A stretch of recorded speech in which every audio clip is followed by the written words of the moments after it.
ठाणे शहरातील रस्त्यांची दुरवस्था, प्रत्येक पावसात निर्माण होणारे खड्डे, वाढते अपघात आणि नागरिकांच्या सहनशीलतेचा अंत आता झालाय. ठाणेकरांच्या रोजच्या जीवनात खड्ड्यांमुळे निर्माण होणाऱ्या अडचणींकडे प्रशासनाचं मात्र दुर्लक्ष आहे.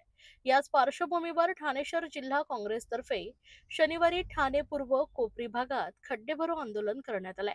ठाण्यातील कोपरी पूर्व परिसरातील नाकवा हायस्कूल येथे खड्डे भरो आंदोलन पार पडलं, जिथे काँग्रेसचे पदाधिकारी, प्रभाग आणि वॉर्ड अध्यक्ष तसेच मोठ्या संख्येने कार्यकर्ते सहभागी झाले होते.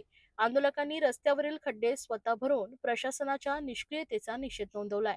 या आंदोलनाच्या माध्यमातून ठाणे महापालिका व सार्वजनिक बांधकाम विभागाच्या अपयशावर काँग्रेसने रोष व्यक्त केला. या आंदोलनाचं नेतृत्व काँग्रेसचे कोपरी ब्लॉक अध्यक्ष निलेश अहिरे यांनी केले. त्यांनी स्पष्ट शब्दात सांगितलं की ठाण्याच्या रस्त्यावर प्रवास करणं म्हणजे मृत्यूला आमंत्रण देण्यासारखं आहे.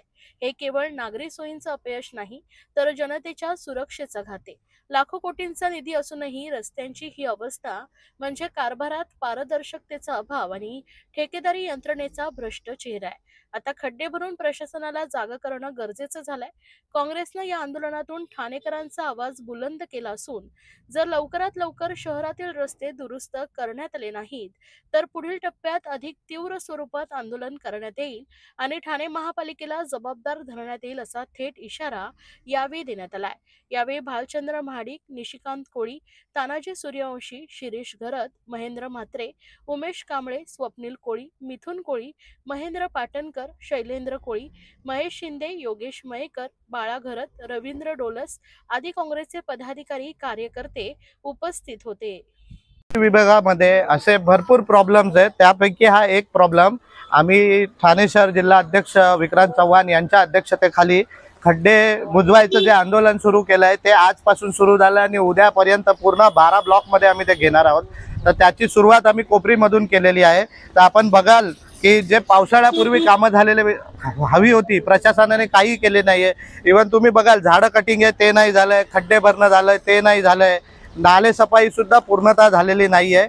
तर आम्ही प्रशासनाचं लक्ष वेधण्यासाठी आणि कोपरीमध्ये खड्डे मुक्त होण्यासाठी आम्ही हे आंदोलन सुरुवात केलेली आहे. तरी याला माझ्या मते आजूबाजूच्या परिसरातल्या लोकांनी सुद्धा समर्थन दिलेलं आहे.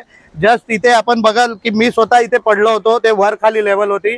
रस्ते बनवल्यानंतर ड्रेनेज लाईन टाकतात ते, आधी त्यांना प्लॅनिंगमध्ये ह्या गोष्टी जमत नाही आहेत का, किंवा रस्ता पूर्ण झाल्यावर केबल्स टाकायचं हे का करतात ते मला अजिबात अजून समजत नाही. नवीन रस्ता झाल्यानंतरच त्यांना सुचतं की काहीतरी राहिलंय. एकच फाईल डबल रिपीट करून तेच त्यांचं फक्त पैसे उकळण्याचे कामं चालू आहे. जसं आपण बघेल खड्डा जे काय आम्ही स्लोगन लिहिलंय, खड्डेच खड्डे चौकडे, हरवला रस्ता कुणीकडे. आपण बघाल पूर्ण ठाण्याची अवस्था, घोडबंदरमध्ये तर याच्यापेक्षाही वाईट अवस्था आपल्या रस्त्याची झालेली आहे. तरी प्रशासनाला आम्ही निवेदन दिलेलं आहे की लवकरात लवकर खड्डे भरून जे काय योग्य सर्वांना नागरिकांना सहकार्य करावे.